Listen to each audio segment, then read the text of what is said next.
बिस्मिल्लाहिर्रहमानिर्रहीम। अस्सलाम वालेकुम नादरीन, मैं हूं अजहर फारूक अपने यूट्यूब चैनल के साथ।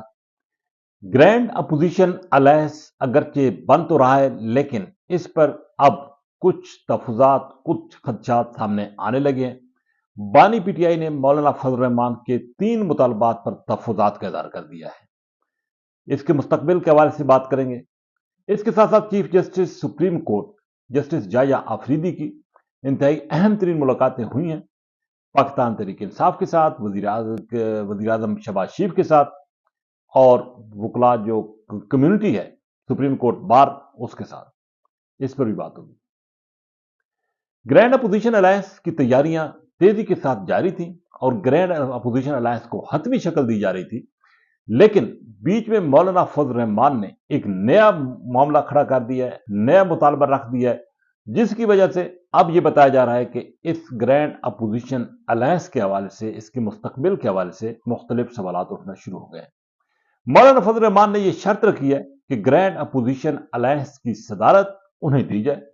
उनका यह मुतालबा है कि चूंकि बानी पीटीआई इमरान खान इस वक्त जेल में है और पीपल्स पार्टी पीटीआई के पास सेकंड जो लीडरशिप है वो उसकी बजाय ग्रैंड अपोजिशन अलायंस की सदारत का हक उनका बनता है। इसी तरीके से उन्होंने ये भी कहा है कि जैसा कि बताया गया कि सूबा खैबर पख्तूनख्वा में जमीयत उलमा इस्लाम को नुमाइंदगी भी दी जाए। ये वो मुतालबात हैं जो कि बानी पीटीआई के सामने रखे गए पाकिस्तान तहरीक इंसाफ की लीडरशिप की तरफ से, और यह बताया गया कि बानी पीटीआई ने तहफुजात का इज़हार किया है। बानी पीटीआई ये समझते हैं कि ग्रैंड अपोजिशन अलायंस में जेयूआई शामिल तो हो, लेकिन उसकी सदारत एक बड़ी जमात होने की हैसियत से पाकिस्तान तहरीक इंसाफ के पास होनी चाहिए। इसके साथ साथ केपी के अंदर जो हुकूमत में शमूलियत का मामला है, उस हवाले से भी कहा जा रहा है कि पाकिस्तान तहरीक इंसाफ ये समझती है कि जमीयत उलमा इस्लाम को हुकूमत का हिस्सा नहीं बनाना चाहिए। ये भी कहा जा रहा है कि पीटीआई के अंदर कुछ लोग ऐसे हैं जो कि इसकी मुखालफत कर रहे हैं, और ये तफजात भी जाहिर किए जा रहे हैं कि जमीयत उलमा इस्लाम ने 26वीं आईनी तरमीम के मौके पर हुकूमत का खुलकर साथ दिया था, इसलिए जमीयत उलमा इस्लाम को पाकिस्तान तहरीक इंसाफ के साथ इत्तेहाद का हिस्सा ना बनाया जाए, बल्कि जमीयत उलमा इस्लाम अपनी अलग हैसियत और पोजीशन के साथ अपोजिशन में रहे। अब इस हवाले से मौलाना फजल रहमान को ये जो उनकी जो डिमांड्स थी, वो अगर पाकिस्तान तहरीक इंसाफ या ग्रैंड अपोजिशन अलायंस तस्लीम नहीं करता, तो इस बात का कभी इम्कान है कि ये अलायंस जो है वो आगे मौलाना फजल रहमान के बगैर ही बढ़ेगा। यह भी कहा जा रहा है कि जमीयत उलमा इस्लाम की तरफ से ये शराइत इसीलिए रखी गई है कि इन शराइत पर अमल दरामद तो होना नहीं है, और जमीयत उलमा इस्लाम अलग हैसियत से हुकूमत के खिलाफ अपनी जदोजहद जारी रखेगी।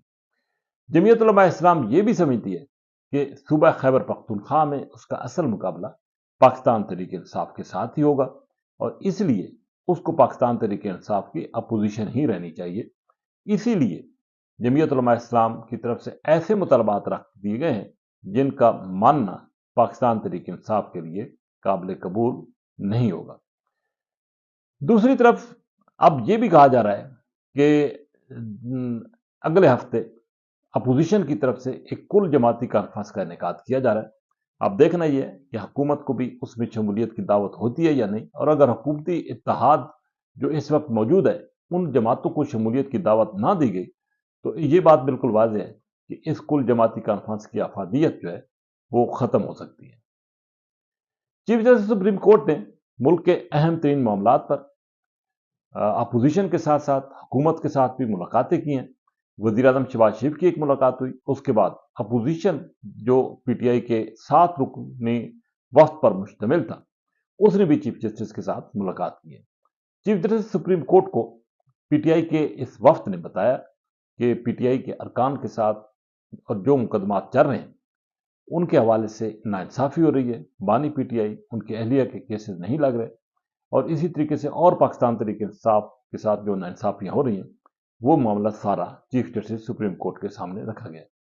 अगरचे चीफ जस्टिस सुप्रीम कोर्ट पहले भी कह चुके हैं कि Lahore high court, Islamabad high court में जो ट्रांसफर हुई हैं उनको उन्होंने डिफेंड किया है। ये मामला पीटीआई ने चीफ जस्टिस के सामने उठाया है। बहरहाल इस हवाले से پی ٹی آئی کے جو یہ ارکان تھے انہوں نے تو پریس کانفرنس میں جو اپنی آراء وہاں پر دی ہیں وہ بیان کر دیے ہیں، لیکن سپریم کورٹ کی چیف جسٹس کی طرف سے آگے سے کیا کہا گیا وہ ابھی تک معلوم نہیں ہو سکتا ہے۔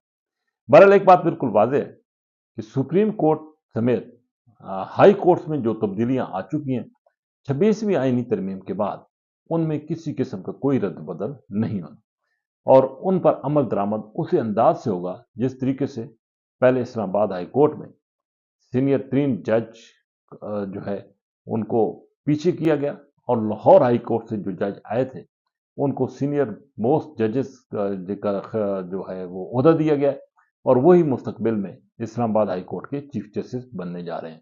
اگرچہ 5 ججز اب بھی مخالفت کر رہے ہیں، لیکن ایک بات بالکل طے ہے کہ 26ویں آئینی ترمیم پر کے تحت جو فیصلے اب ہو رہے ہیں وہ فیصلے ہو کر رہیں گے، اور ان میں کسی قسم کا کوئی رد و بدل فی الوقت ہوتا نظر نہیں آ رہا۔ اسی کے ساتھ اجازت، اللہ حافظ۔